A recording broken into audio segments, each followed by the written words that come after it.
Camilla. They're friends of mine for a long time, long before he was king. And it's an honor to have him as king. And, you know, I think he represents the country so well. I've watched. He's such an elegant gentleman, and he represents the country so well. After Robert Redford passed away today, did you hear about He this? did? Wow. Apparently in his sleep at his home. Well, that's a good way to go, I guess. But I'll say Robert Redford was great. He had a series of years that there was nobody better. This just happened, I guess.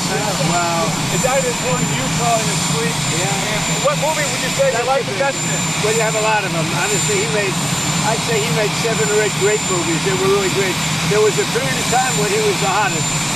I thought he was great. On TikTok, well, TikTok goes dark. Are you going to delay the TikTok ban? Well, we have a deal on TikTok. I've reached a deal with China. I'm going to speak to President Xi on Friday to confirm everything up. We made a very good trade deal, and I hope good for both countries, but a very different deal than they've made in the past. What companies are involved? What companies are going to buy We'll be this announcing that. We have a group of very big companies that want to buy it. And, you know, the kids wanted it so badly. I had parents calling me up. They don't want it for themselves. They want it for their kids. They say, if I don't get it done, they're in big trouble with their kids. And I think it's great. I hate to see value like that thrown out the window. So on auto executives, You know, you're talking about tens of billions of dollars. some auto executives are concerned that compromising the 15% for auto tariffs coming in hurts American automakers. What do you say? Well, I haven't compromised anything. Where did I compromise? Going down to 15% from 25. Going down to 15%. From 25. We charge that well. And where did the 25 come from? It came from there. Some auto They paid nothing for years. Now they're paying 15%. And some things can pay more, like chips can pay more. Pharmaceuticals can pay more. You know, there's a bigger margin. With a car, you have to make 15% before you make a profit. Pretty tough. So, don't forget, European Union is paying our country because of tariffs $950 billion. Think of that. We're talking about a year. $950 billion. Japan is paying us $650 billion. These are countries that paid us nothing until I came along. And China's paying us a tremendous tariff. You know what the tariff is, right? You know what the tariff they're paying us? What? So it's 30% for the fentanyl as well as whatever for the 301. 20% for the fentanyl. But the overall is about 55%. Okay. That's as opposed to nothing. Would you say that's the difference? We have a big decision coming up, and if the Supreme Court rules the way, hopefully they will, because, I mean, every legal expert said we win that case, but you still have to watch. And the Supreme Court's been terrific. I think they're very fair. All I want is fairness, and we win.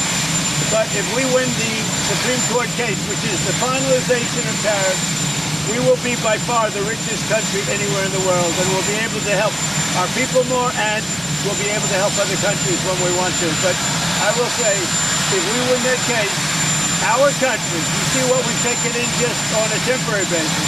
We've taken in trillions of dollars, trillions with a T, and we will be by far the richest country in the world. There'll be nothing close. You know, one other thing, we'll have tremendous power to negotiate. The use of tariffs. I settled 7 wars. 4 of them was because I was able to use tariffs. Hope Leo the other day in an interview criticized the fact that some CEOs make tons of times more in salary than average workers. He's worried about polarization. Do you share that concern? Well, I do say there's a big gap. I do say that. Don't forget, I'm a popularist. There is a big gap. Mr. President, it's been a month since you're meeting with Vladimir Putin in Alaska. A month on, you think that meeting accomplished what you hoped? Yeah, accomplished a lot, but it takes 2 to tango also. You know, those are 2 people, Zelensky and Putin, that hate each other. And it looks like I have to sit in the room with them because they can't sit in the room together. There's great hatred there. But no, that meeting accomplished a lot. Mr. President, you don't have complete confidence in Pastor Pell. What is the hope and comes from his testimony on the bill today? Well, first of all, I think that Pam Bondi has done an unbelievable job, and everybody agrees with that. And Cash If you take a look at what he did with respect to this horrible person that he just captured. He did it in 2 days. It took other similar cases 4 days, 5 days, 4 years. If you look at certain shooters. Now, I have confidence in everybody in the administration.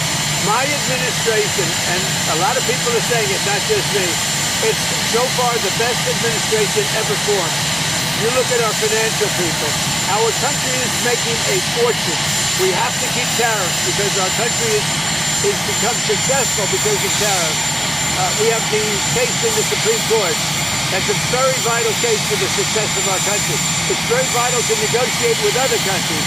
And remember, other countries charge us tariffs. That's a very, very big case. And if we win that case, our country will be by far the richest country anywhere in the world. And then we can help our people. We'll get rid of debt. We'll get rid of everything. We can help our people. And we can even help other countries where they need it. Mr. President, narcotics in Venezuela. Narcotics in Venezuela. President Maduro in Venezuela thinks that you're getting ready to invade his country. What is his message to him? Well, I would say this right away. Stop sending Agua into the United States. Stop sending drugs into the United States. We knocked off actually 3 boats, not 2, but you saw 2. And the problem is there are very few boats out in the water. There are not a lot of boats out in the water. I can't imagine why. Not even fishing boats. There's nobody. Nobody wants to go take a fish. So it's one of those things. But I would say to him very strongly, stop sending people from your prisons into our country. They're sending their prisoners. They've done that already. So the numbers just came out. Another month with 0 people getting into our country.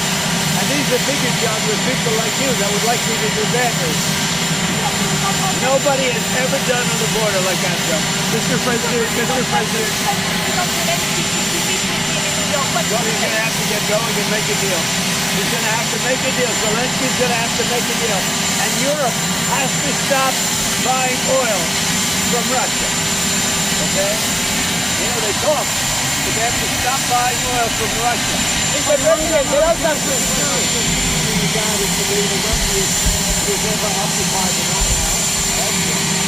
How much wealthier are you now than when you returned from White House? Well, I don't know if the deals are made for the most part, other than what my kids are doing. They're running my business. But most of the deals that I've made, we made before. And that's what I've done for a life. I built buildings like I'm building a building here. You know where I'm building? You know what? You see that area? Yeah. That is going to be the greatest ballroom anywhere in the world. And for 150, so it gives me pleasure to do it for the country. And I'm paying for it. I'm paying for it.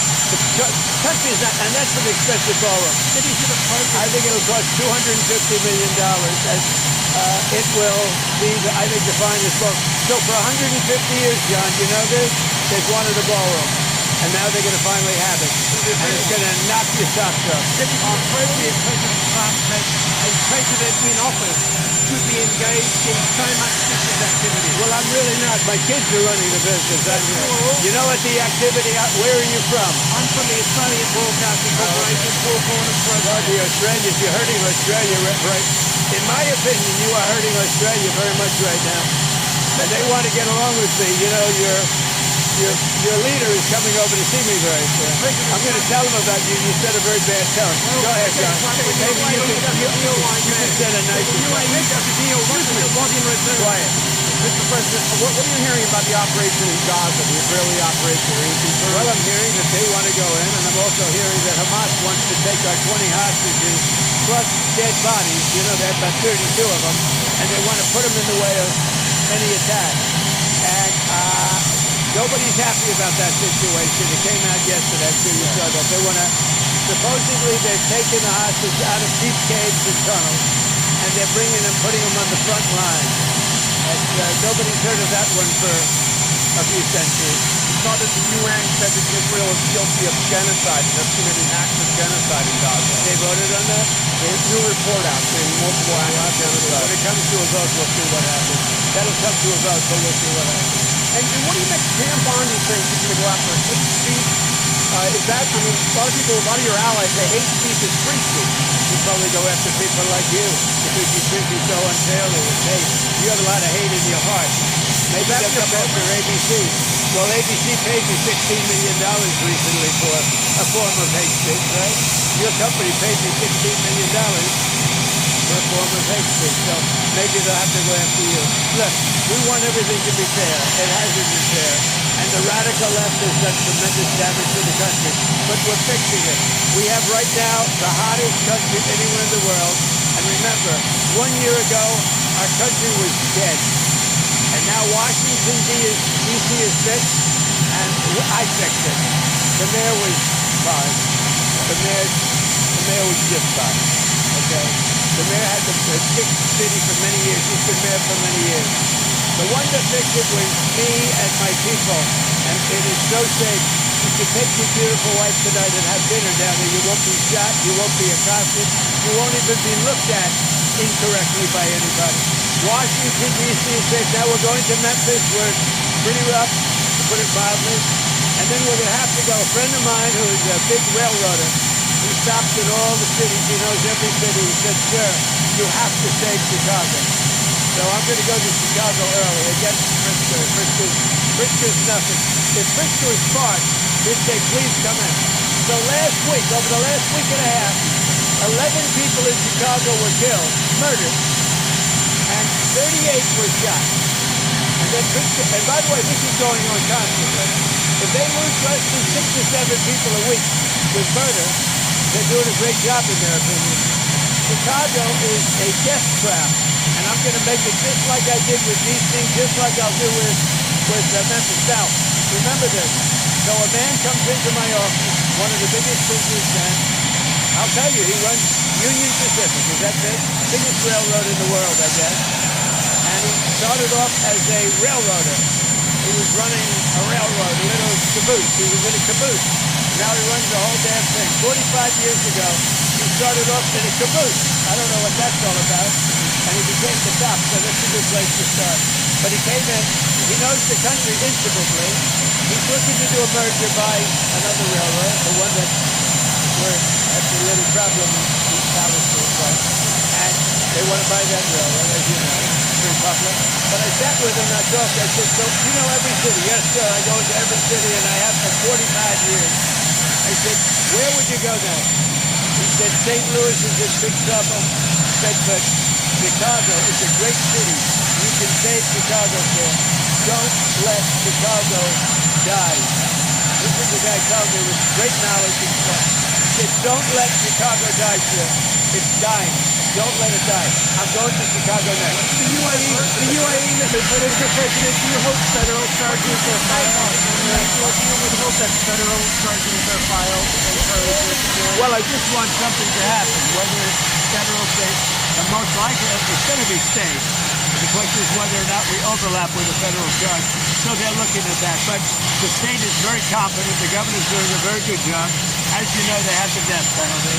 It's a tough death penalty, too, as you know. But they have the death penalty. So as to whether or not we judge, we will be working with them. We may or may not be able to judge. When it comes to the governor of Utah, what do you make of his overall message of nonviolence? Well, I agree with it. I agree 100%. But most of the violence is on the left. He said that social media is a cancer. What? Do you agree with that? The Utah governor said that social media is a cancer and more people should log off and take some time away. Well, it's not a cancer in all respects. In some respects, it's great. But there are segments, there are these dark holes that are cancers, definitely. Beyond cancer, they're death. Court this morning denied Fannie Willis's appeal of your removing her from the case. Well, that was a great decision. It was a rigged case to start off with. It's great. The court ruled that she was a disaster. She was a disaster with a boyfriend. The boyfriend that she paid $1 million for his expertise, but he never did it before. Now, she should be prosecuted. What she did to people, forget about me, what Fannie Willis did to innocent people, patriots that love our country, what she did to them by indicting them and destroying them, she should be put in jail. She's a criminal. Fannie Willis is a criminal. Will you apply more pressure to EU and NATO countries not to purchase Russian oil? I do, but here's the problem. You know the problem. They're purchasing Russian oil. I don't want them purchasing Russian oil, and they've got to stop immediately. It's not fair to us. They're purchasing Russian oil, and we have to, do things. Now, the nice part, it doesn't cost us anything anymore. You know that. They are buying everything from us. Unlike Biden, who gave away $350 billion. We actually make money, but I don't want to make money. You know what I want? I want that war to stop. Because last week, 7,018 people got killed. Thank you.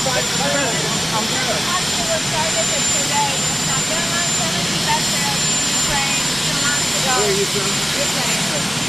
Will they come, and do you know when there will come the patriots? What will come?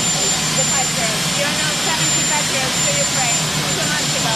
Look, let me just tell you, I love Ukraine. I love the people of Ukraine. That's why I thought there was a little Ukrainian accent. But the country's in serious trouble.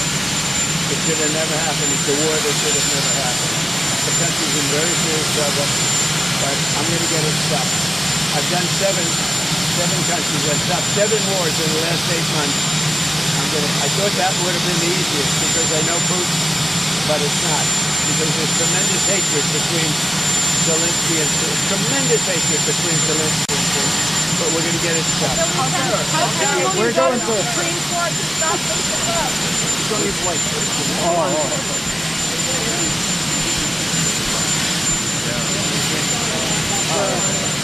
Not really. No, it was just about getting others to not just personal. I'm very sure.